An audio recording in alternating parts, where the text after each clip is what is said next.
Well, if you're looking for Stephenville sports talk, where we talk about tonight's Tarleton State Texans game or last night's Stephenville Bees high school game against Granbury, you've come to the wrong YouTube channel. Oh well. Other than that, couple commercials, couple points, and then we're going to talk about forgiveness. On a half-crazed, disjointed episode of Turner Brother. See? Told you. To err is human, to give divine. If it's not company policy, that's their problem. But anyway, Brother Mark, Turner Syndrome, Butterflies, and Life. Brought to you by the big, fat, balding guy with a stubby cigar in his mouth and his pants half zipped. A.K.A. Gary Burbank of WLW, or Buddy's Carpet Barn, where you've got a friend in the carpet business at Buddy's Carpet Barn. And this time, I'm being honest with you.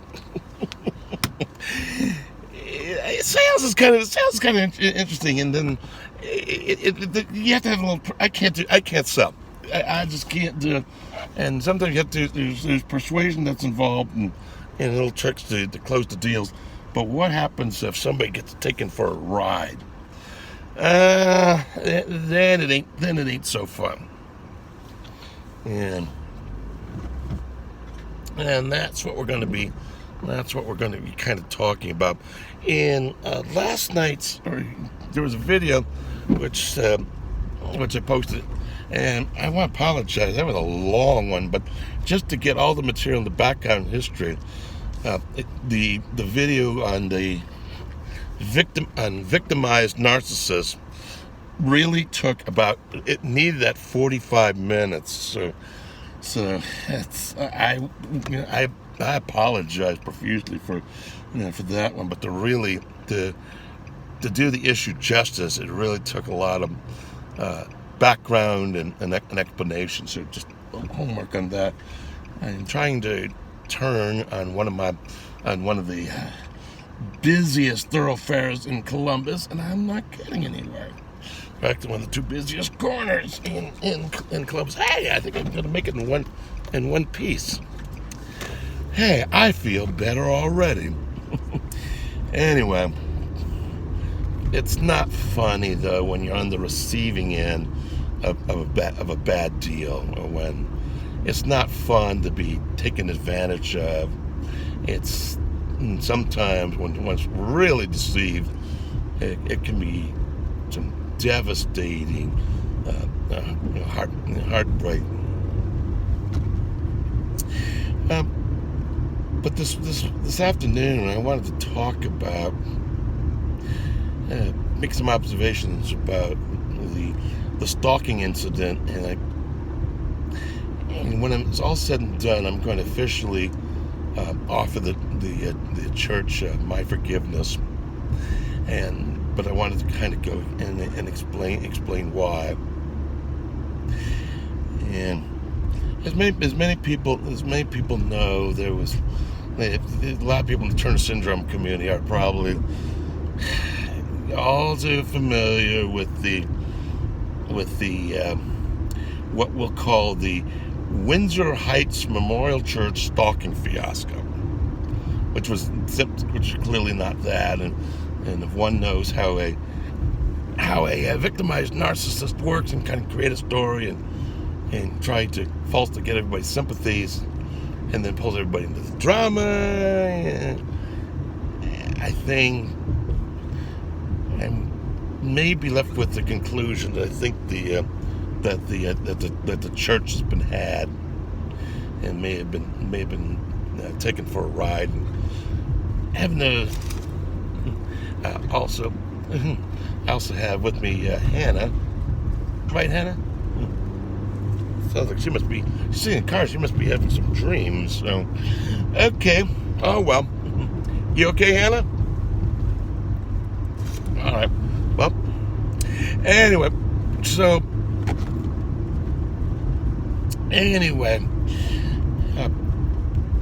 Getting back on it. For the longest time, I mean, I must confess I had a lot of resentment against the church and Pastor Larry Richards. And again, we're going to use a fictional name uh, in keeping with the request from transgender community that if I do anything, that if I go over something, to go ahead and use fictional names. And I like to do that anyway, so as to not point fingers, feel like anybody's being dragged under the bus, but that we can look at the incident and how it's playing out for the purpose of education and clarification. So anyway, I never could understand, and I must confess I had a lot of resentment against the churches, because even in the evangelical church, if somebody's spreading lies or sending gossip or bullying and they're not doing anything, that's a serious failure. But now that I'm educated on narcissistic abuse, and now that I'm knowing starting to be hip to how it's playing out, and since other butterflies have come to me and have also provided background information, I think I'm going to be a little easier on the church. I've been taken for rides too, and I've had to not beat myself up. And I've had, I didn't know. I worked with the information that I had, and I think that Windsor Heights, did the same thing. As a quick aside, I mentioned from the outset, I'm not, obviously, if somebody off forums said and asked me a question like, "Hey, Mark, is that the church up in the Hardwick neighborhood on Metropolitan Boulevard that's across from the Bel Air Shopping Center?" I would answer in the affirmative, obviously. Names are changed to protect the innocent, but if somebody asked me a question like that, and that wasn't true, was the church in question, I'd answer in the affirmative. So with the COVID-19, a lot of churches here in Ohio actually shut down, and a lot of the AA meetings and a lot of the 12-step meetings shut down too, which really was a nightmare for anyone in recovery. I've got another Turner syndrome sister that has similar issues in her family, so we actually can, which is kind of it was at the time it was really kind of nice, because I could, and not that I would impose on her, but if we had a conversation, I could kind of go ahead and check in, or she could check in, and we could shop talk. We could shop talk AA, which is really kind of nice. So, but anyway, be that as it may. But there was an eye-opening conversation that I had, because my honest to goodness perception of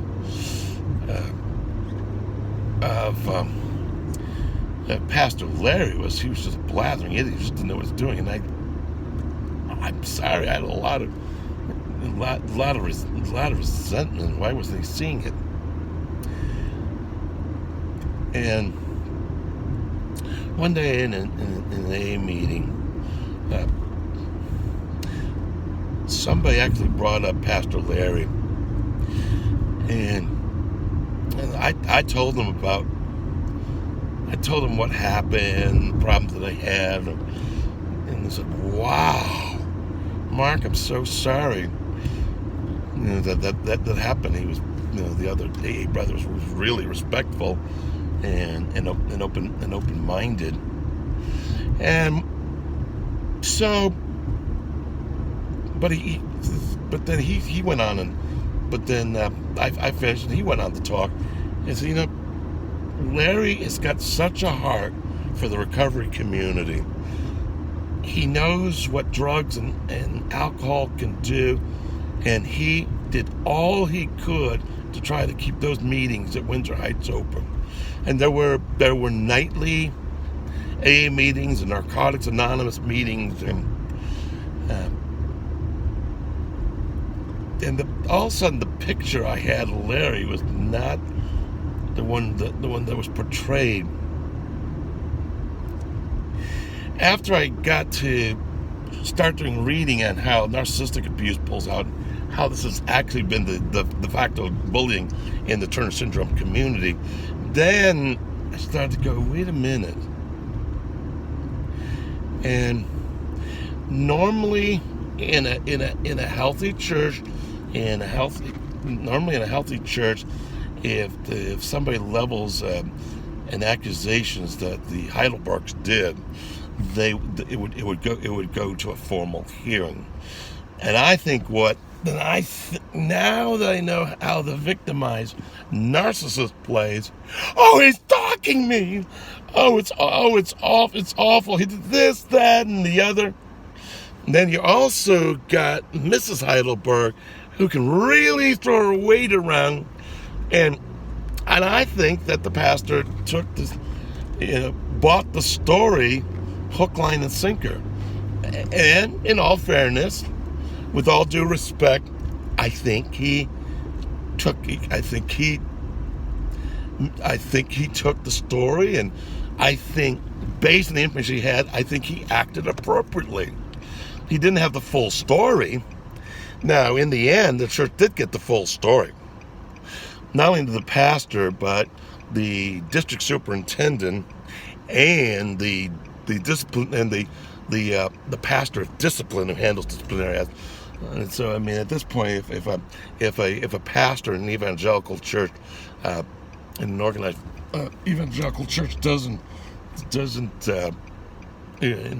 report an abuse and doesn't handle it appropriately, it could cost the pastor his or her credentials. So, that's the serious stuff.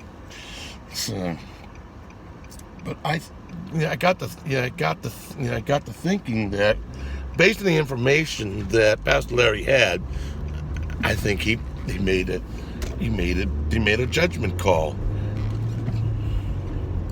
And then also, true to form is that the narcissist can change something around and can change the story, and like the person with the opposing views, make him look like a blathering idiot. It was really good, and it was really good, and it was really convincing. And I'm not sure, I wasn't there, but I know that I've had situations where I bought something hook, line, and sinker, and I was bamboozled, I was flim-flammed. That's why on one of my YouTube videos on narcissistic abuse, that's why I played that clip with the cartoon at the beginning with Foghorn Leghorn Dog and Daffy Duck, with Daffy Duck being the traveling salesman that who just managed to get Dog and Foghorn Leghorn at their throats. And that's the type of game that was going on. And then they recruited a lot of people, and so what happened is Judy played the victim role, and everybody bought it. Well, what narcissists don't like is they don't like the truth being exposed. Now, I did in the previous video, and if we really check out the story, sorry folks. And so I think today, now that I know what I do, my estimation is that Windsor Heights acted on good faith based on the information that was provided. It was false information. It was deceptive information. And unfortunately and regrettably, the people that done it have not, and given their condition, probably never will take ownership. That's just the nature of it. And I think that if somebody wants to do that, then it's just not something you want to have It's just not something you don't want to do business with. It's not something you want to have a relationship. As another good sister who's a good TS sister who's also in recovery would remind me: sober people, sober places, or run with the winners. And so we don't know, but obviously, as I'm looking back at it, I'm thinking of the opinion that Windsor Heights had the wool pulled over their eyes. And I think they bought using the tools that victimized narcissists love to do.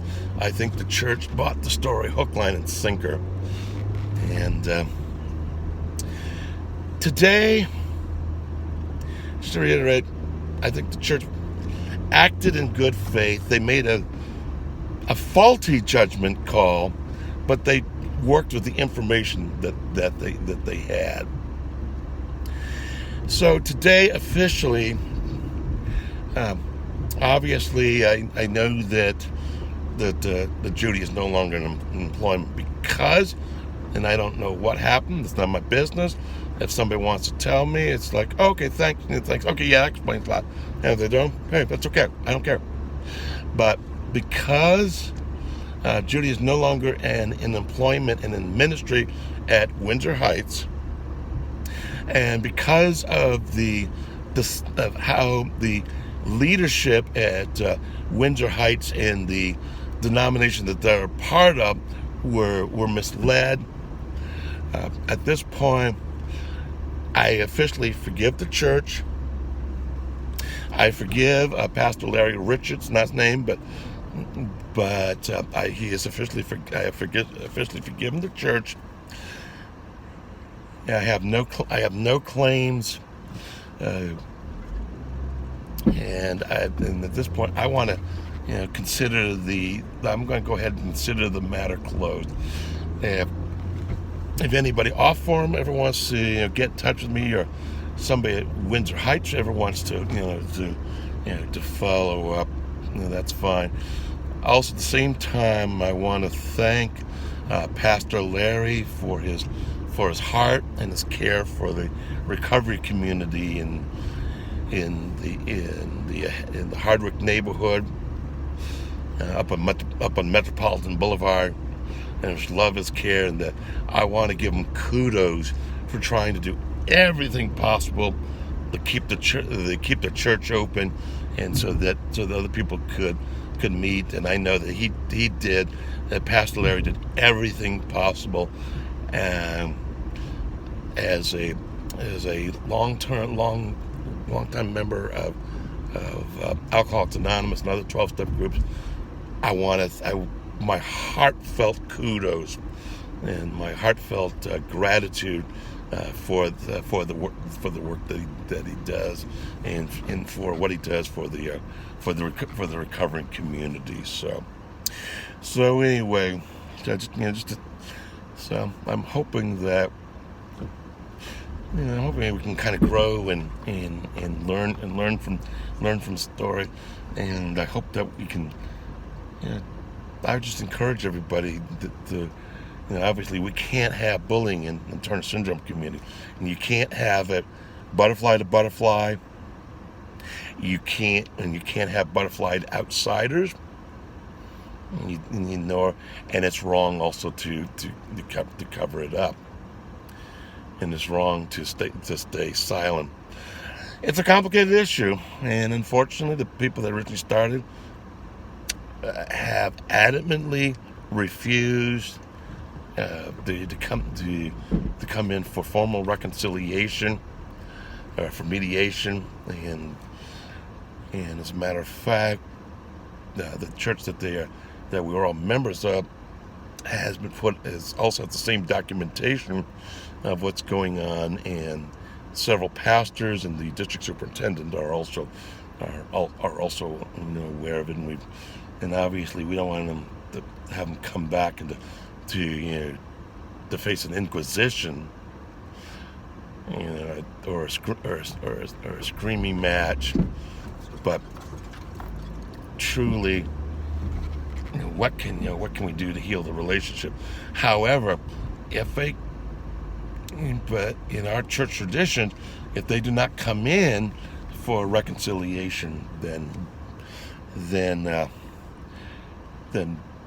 church tradition and biblical jurisprudence and scripture would say that we are to have nothing to do with them. That's really sad, because they are great people, and sorry to see the situation. And I also just feel kind of bad for the other people that have been kind of pulled into this, and sometimes even thrown under the bus. So anyway, I just wanted to get that out today, and and it's certainly my best wishes for Windsor Heights Memorial Church, for the denomination, and certainly my best wishes for Pastor Larry and all that he does. I'll talk to you next time.